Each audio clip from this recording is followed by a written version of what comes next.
The Match Ball. Hello there, welcome to the show. We are streaming live for our lucky TSB Plus members this afternoon, and you can watch the show later, listening in your podcast app as well. This one is brought to you in association with Levi Solicitors. Michael, do something engaging rather than pouring yourself a drink. Will's, what is it now? Care home fees? Care home fees, I'm still not quite up on them. The lasting powers of attorney, I'm still big on. Still a huge fan of them, and particularly getting a 10% discount when speaking to Levi's about that. Yeah, lasting powers of attorney. If you get incapacitated, so people can make decisions on your behalf, or you could do it on their behalf if you're special friends. 10% discount on your legal fees on all their range of services. Full details and terms on the website at levisolicitors.co.uk/the square ball. Dan Moylan with you with Michael Normanton and Dean Smith as we debrief a defeat at Blackburn, 1-0 to Blackburn Rovers. And I changed the score caption here on the live stream about an hour ago, knowing full well there was never going to be a goal there for Leeds United. Right then, big three? We can't win away. We're shit away from home. Yeah, that's one. I think he's fair to say that's probably... Does that occupy two of the three slots for the big three? Away form? Yeah, I think it's worth it of discussion, I think, because it feels like we're a very different animal, doesn't it, away from home?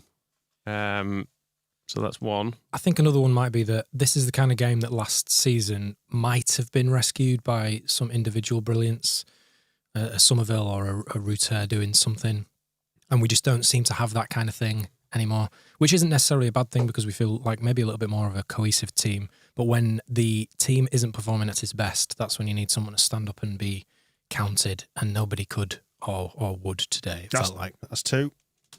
Third one. Go on, then you do one. Yeah, you do one. Away form, have we done that? Yeah, that was the first one. That was his one, yeah. Yeah. Good to know you're listening. Cantwell? Subs. I don't know. Subs.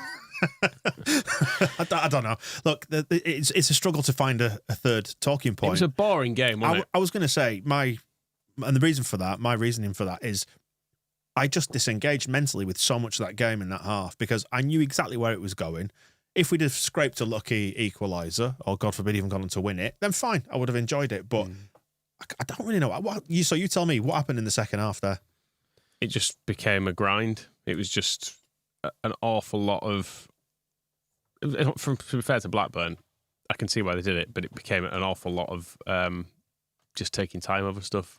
It felt very scrappy, loads of free kicks, loads of taking time over stuff. We, for our part, couldn't get going at all.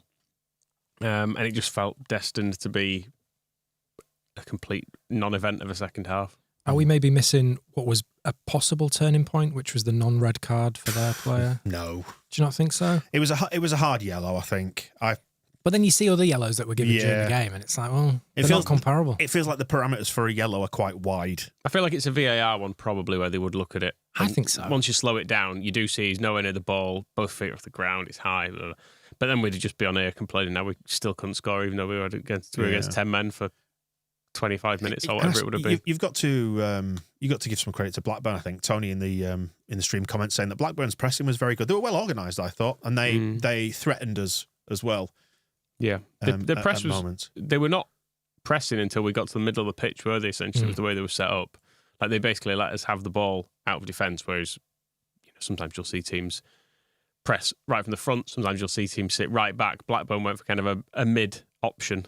But it worked well. It meant as soon as we got there into midfield, it became quite congested. Because they had a bit of a go at us, didn't they? They did, and I wrote down after 50 minutes that Blackburn are very effective at crowding us out. So we were trying to ping the ball into Peru or to Aronson, who I'm sure we'll talk about in a second, because Jesus.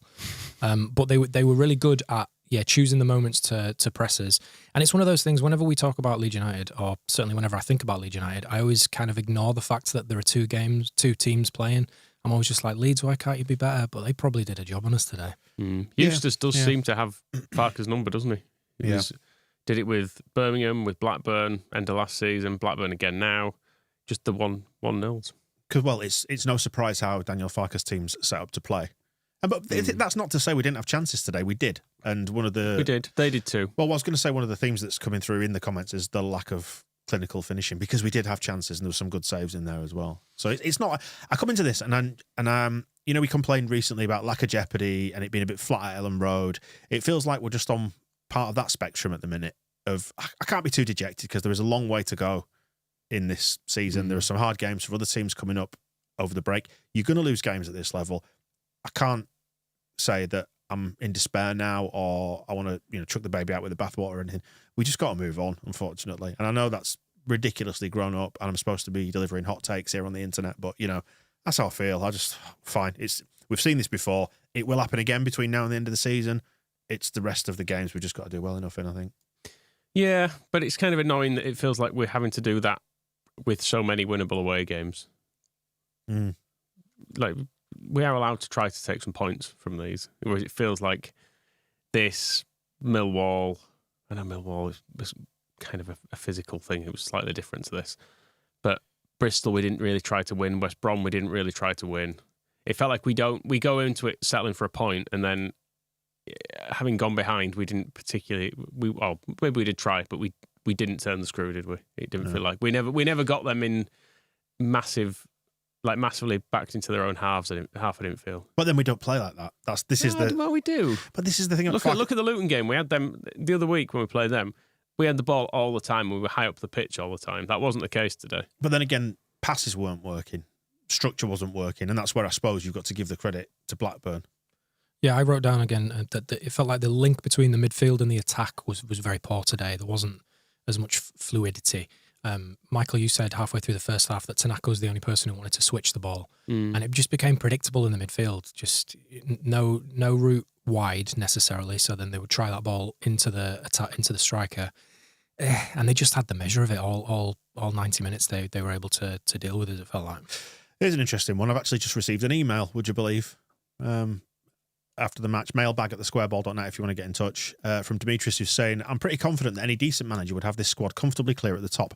Managerless, they'd be in the top six. The fact that the attack is not clinical and defence uncomfortable at times is down to coaching. I still think we'll go up, but it's going to be pedestrian and not motivational. If there was a proven Premier League coach available and willing, now would be the time, but there isn't, and we have to stick with a proven coach at this level. Need obvious Premier League signings in January to make sure, or we may slip into the playoffs again. Going up comfortably is a must. What do you think to that?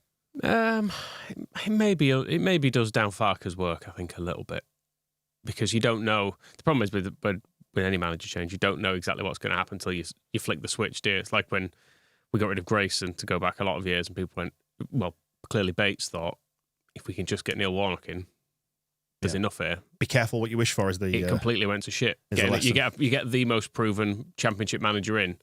There wasn't enough there. The squad wasn't good enough. The club was a shambles. I feel like there would be certainly a massive risk to getting rid of Farke, and we're not going to get rid of Farke. No, of course you're not. We're nearly at the top. You are going to lose games at this level. It's inevitable.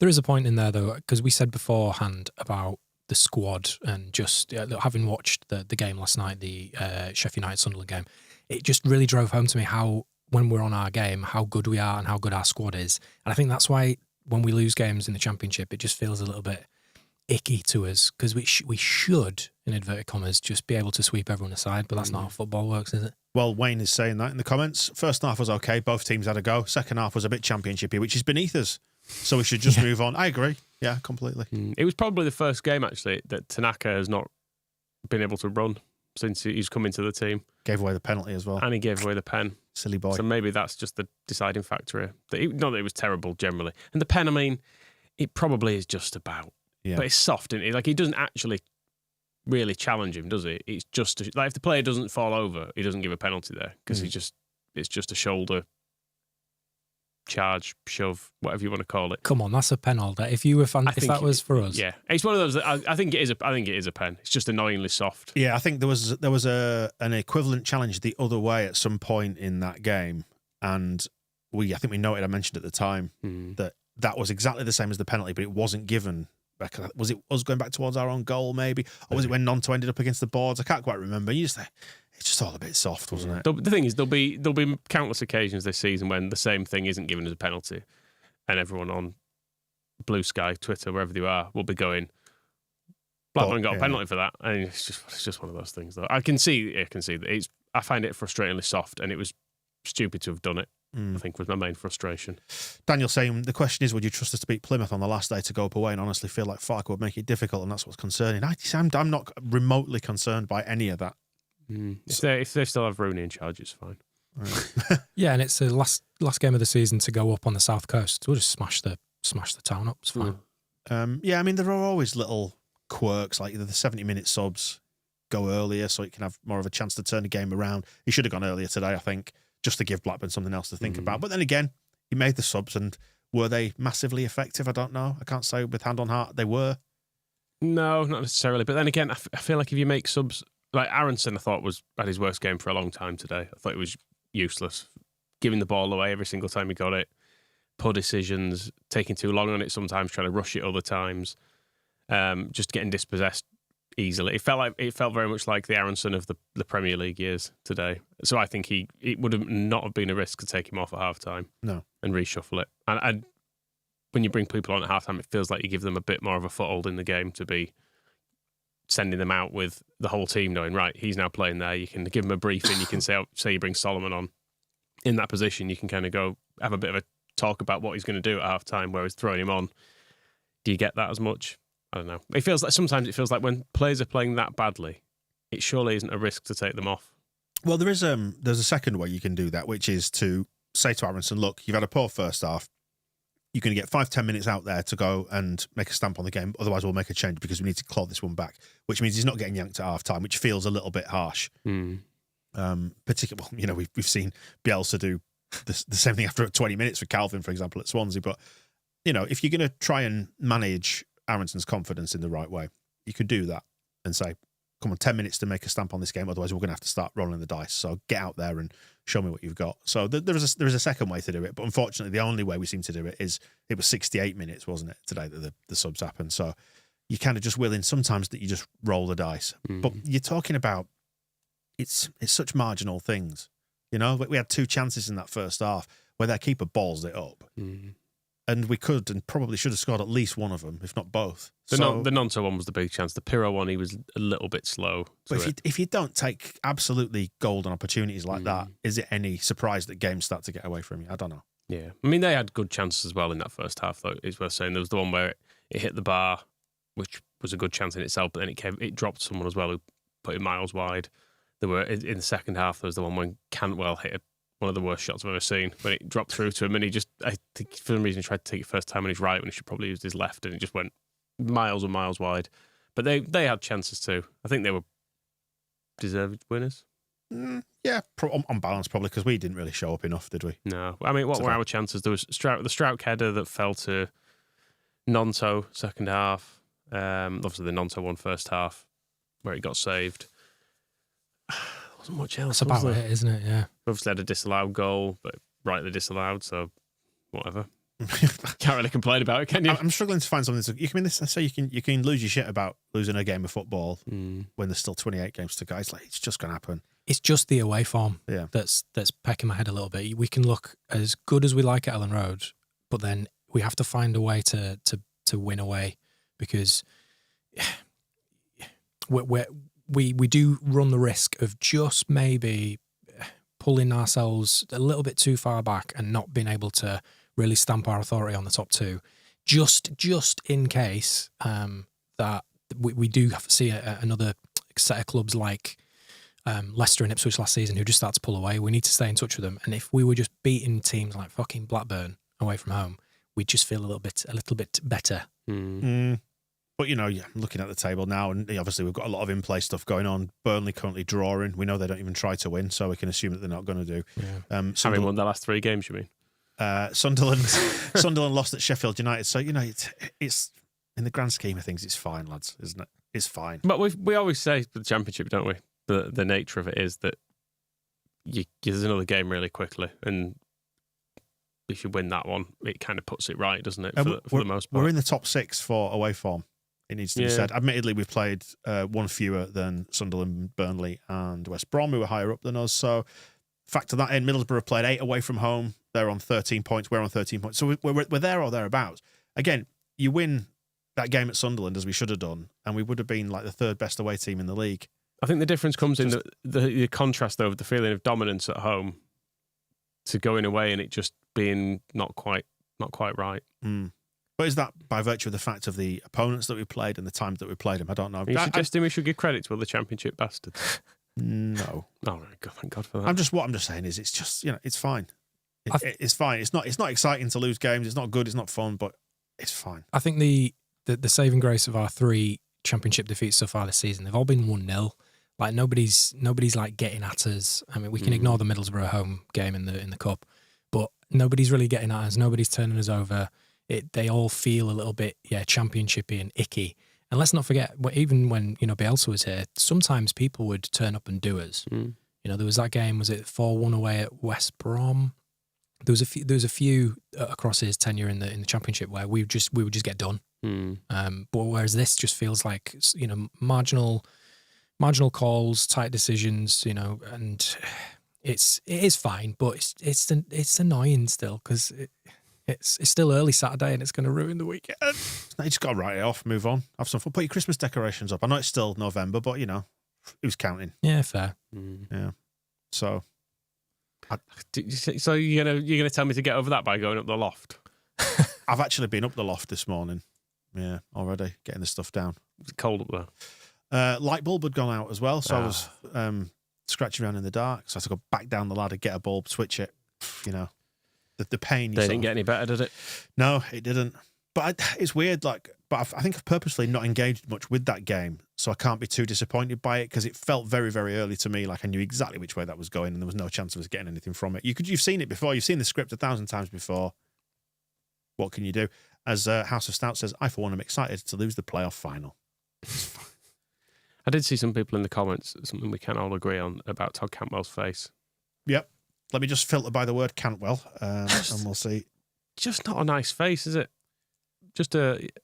Cantwell's extremely punchable. That's correct. Yeah. Oh, and we've got some hair chat as well. Johnny Hayes Jazz is saying he's got annoying hair.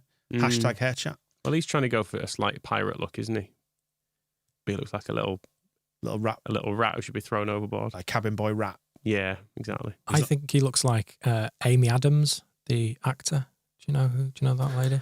Right. She got a beard? Oh, yeah, I know you mean Amy Adams. Yeah, you're right. He's got quite a feminine face, and I think that she'd play him in the film. He looks like a 50-year-old woman. Yeah. Fair enough.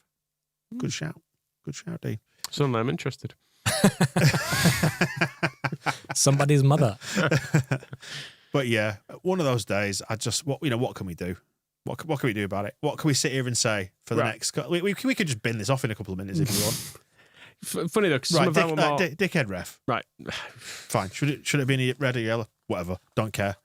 Should have been a red. Right. I say hard yellow, but whatever. I will say he should have sent the guy off after that because he kicked the ball away twice. Right. But, whatever. I thought he allowed Bogle to slightly get away with one because he got a yellow first half, then he just shoved someone again in the second half, and it was a bit like, Right. Oh, interesting. Maybe don't do that. From Forever Country Boy says Amy Adams admitted she had facial hair just this week. No, there you go. So, yeah. Have you ever seen them in a room together? I think not. Anna's just saying that me and you, Michael, are talking about the loft as if we share one. We're in a row of terraces. You can get up along all the houses. Yeah, we just knocked through. Exactly. Live in one big giant house. Where I used to live in York, there was a very small, what was sort of a living room. It was like a tiny little box room at the top. There was noise to the other side of the wall hatch one day, and I just opened the door, and there was a bloke in there. Trousers on or off? No, he was just doing some work. But I was like, "All right, you can just get into my house then, can you? Through here." That's good. It's reassuring to know. It feels like a security issue. Did you brick it up immediately? Just left him. Just said sorry for bothering him. Shut the door. Question from Zach, by the way: if we go up, would you stick or twist with Farker? I think that is that's a next year problem. Yeah. I think let's worry about getting up first. Yeah. The fact none of us are all saying stick, though, is probably quite telling. Because it seems obvious that if you go up with someone, you stick with them. Yeah, but we know how stratified the leagues have become, though. But we're talking about a theoretical situation that hasn't unfolded yet. Let's go up first. Yeah, fair enough. Now, I think the other thing to say today probably was that the people who are generally reliably good for us were not particularly. Dan James didn't have a good game. Tanaka, not particularly good. Rothwell's been excellent. Couldn't really get involved. Ramazani came on. Stuff just was bouncing off him. Couldn't make any passes. where he wanted him to. There are just days when it doesn't work. Yeah. There are. I mean, I know I'm being ridiculously philosophical here, but I weirdly thought Nonto was one of our better players, and then he took him off. He seems to like taking Nonto off. Right. I don't know. I generally, when he takes him off, he would be 4th or 5th choice for me to come off. But right, pick yourself a man without looking at the stats. Tell me who you would have as man of the match, and I'm going to pull up the game stats to see who the algorithm has decided. That is a tricky one. I don't think anyone was any good. No, I think Firpo struggled. I think Strauch struggled a little bit. People were getting past him. Rodon was all right. Strauch did get done a couple of times. Was it that guy with the stupid name? Right. Cheers, Reese. Thice Reese, or whatever his name is. Right. I think it's Tyrese, but it's a spelling that I can't get on board with. Welshly. So highest scorers for us were Firpo 7.7, Rodon 7.7, and then you're into Strauch 7.1, Nonto 7, and then all the rest are somewhere in the mid-6s. Those are high. Those seem high for me. But it's done by algorithm, isn't it? It's like, have you kicked it? Yes, right, give him a mark. How did the subs score? Because I don't feel like any of them did anything. Bamford came on, gave away a free kick, cut his head. Ramazani 5.8, Solomon 6.3, Bamford 6.1. Joseph didn't even receive a score. Wow. Yeah, they're all shit. What a nice day. Bamford turning and shooting when he'd had a knock to the head from 40 yards did my head in as well. He might not have known where he was. True. I think somebody has mentioned actually in the comments here as we go, just, or was it you? I was discussing it in the studio, just how brainless sometimes it can be. Yeah. You plead with them not to do stupid stuff. Don't foul there, they foul. It's always the fouls. In games like that, don't when you shoot there, Patrick shoots. When you know they're absolutely thrilled to be seeing out a 1-0, and you just foul in stupid areas, like going, just stuff like Bamford or an attacker trying to win a ball from a position they can't really win it in, and it just allows the defender to have that little nudge in the back, go down. The ref's always going to give it. It's just frustrating to watch, isn't it? And then they always turn around and remonstrate to the ref. You know exactly that it's coming, and if the shoe is on the other foot, you'd be doing the same thing. So just give them a bit of space. Yeah. Did we decide on man of the match? Firpo, Rodon, statistically, either of those? Definitely not Firpo. I thought he struggled. Rodon for not doing anything particularly bad. Yeah. I don't think anyone played well. Should we punish award and nobody? I don't think it makes any difference, does it really? Melier wasn't at fault for the goal. Right. We strangely sung the praise of the linesman who gave our goal offside. Yeah, it was well spotted. Although it was Bamford as well, who is offside a fair bit, so it's a reasonable guess, I suppose. Yeah, I was just like slightly taken by the fact that it's really hard to do that job. And given what we saw at Swansea, got all those right, and the bloke today got that right when he came back from an offside position. Yeah. Did well, didn't he? So him. Good for doing your job. Man of the match, the liner? Yeah, we don't even know his name, do we? For preventing us scoring. Didn't deserve to score, did we? No, Gilavogi, potentially. I was advocating him up front, wasn't I? Yeah. During the game. Get the big lad up. Throw him up. I was also saying Melier should be going forward for corners from about 75 minutes or something. We weren't going to score. I could tell. You might as well throw some chaos in. Yeah. Why is it, asks I'd rather be at Ellen Road, that when we put in a good performance, it's followed by a performance like they've all had a 24-hour bender? I think it's too much football. I genuinely do. It's at the end of a 3-game week. One of them's not going to be a great performance. But it is for Blackburn as well, isn't it? Yeah, I know, but they might have had a shit performance earlier in the week. I think it's really hard to maintain really consistently. These things don't work on quotas. No, I think they do. I think when you play so much otherwise the league table would just be all even. No, but the law of averages. Everyone would be on like the same points at the end of the season. The law of averages dictates that all your performances are not going to be good, especially if you're squeezing so many together in a narrow window. Yeah, Blackburn beat Middlesbrough in their last game. That's a good win, isn't it? Yeah, what did they do before that, though? Beat Cardiff. Shit. If you go back far enough, they have lost some games. Right, good, yeah, that proves the point then. Yeah, well done, yeah. And that's why we're higher than them in the table. Yeah, good. Yeah, that's how it works. Good, I'm glad about that. They're playing Hull next, so they'll beat them too. Fuck's sake. You optimistic then, or what? Nah. Where are you? Oh, I don't know. It's just, I feel like I've seen this game so many times. We're still going up, though. I know. I think we probably are. Yeah. It's just and it's annoying. fine. Yeah. I'm not, we lost to Blackburn last year and we didn't go up, so... I mean, don't get upset and don't start falling out with people. That's what I'd say on Twitter and stuff. It's fine. I'm going to start firing into everyone. Right. On both sides, I'm going to really confuse people. Okay. Anyone who says Farker's good, get into them. Anyone who says he's bad, get into them as well. Right. You just want to feel something. That way you cover it all off, don't you? You know, people are always annoyed if you're too upset or not upset enough. I'll just try and cover it all off. We haven't really done Farker watch on this. Because, again, as you say, we've seen all this 1,000 times before. Whatever.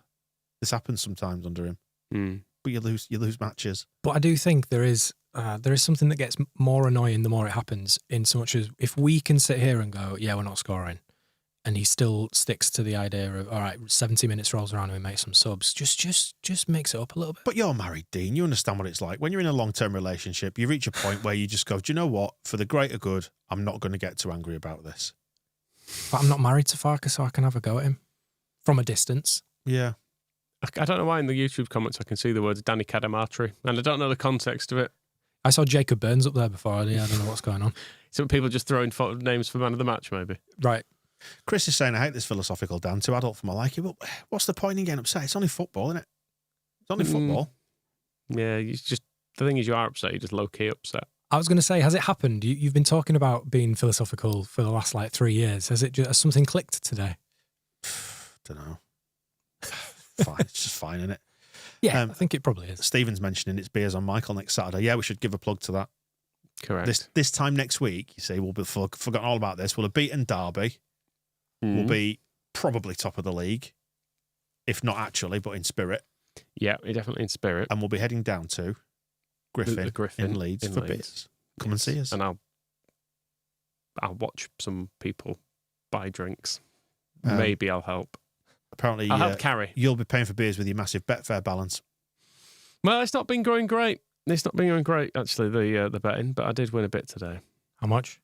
Oh, I only put a £5 on them. I can't remember. It'd be about 15 quid or Right. something. Here's a positive for you, lads. Here's a positive. As Anna's pointing out in the comments, Blackburn game was called off, so they've played fewer games.